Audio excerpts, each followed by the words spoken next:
का जन्म कर्मों के अनुबंध से होता है, कर्मों के बंधन से होता है, और उसको अपना ऋण चुकाना होता है।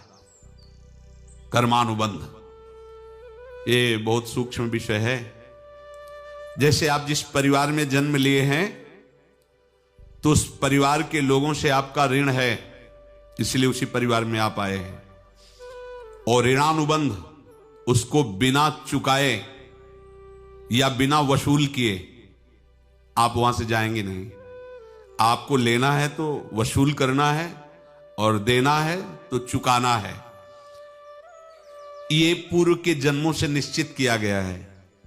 जैसे किसी के यहां पुत्र हुआ, जन्म से ही पैसा खर्चा शुरू हुआ, जब बड़ा हुआ तो उद्दंडता के द्वारा मार पूरे परिवार को क्लेश पर क्लेश देता चला जा रहा है। ये तुम्हारे कर्म का फल है। या ऐसे शक्तिहीन बुद्धिहीन ऐसे पागल पूरे जीवन सेवा करो, तुमसे अपना हिसाब चुकाने के लिए वो आया है। अब परिवार के जो सदस्य जुड़े आके, मतलब पत्नी आते ही पूरी हृदय में आनंद, परिवार में आनंद, और जीवन भर वो आनंद ही सुख देने के लिए उसका जन्म हुआ। वो अपना ऋणानुबंध मुक्त, और आते ही भयंकर क्लेश खड़ा कर दिया, बीच में दीवाल और झगड़ा वैसा, फिर अतरे दिन मारपीट शुरू, कलह अशांति, पूरा जीवन नरक हिसाब करने आए।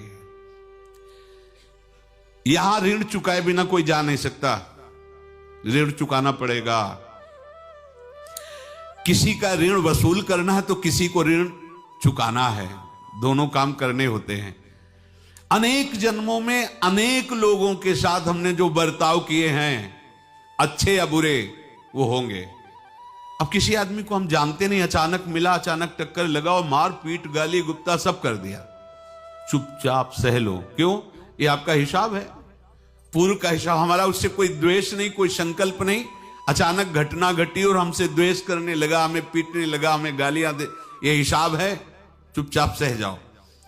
अपने घर का भाई ही भारी दुश्मन बन गया और क्लेश, हिसाब है। एक प्रभुदत्त ब्रह्मचारी जी की वाणी में पढ़ा था, एक महात्मा जी भ्रमण करते थे तो उस समय असरफियां चलती थी, मोहरे असरफियां, तो उनको भेंट में देते लोग। तो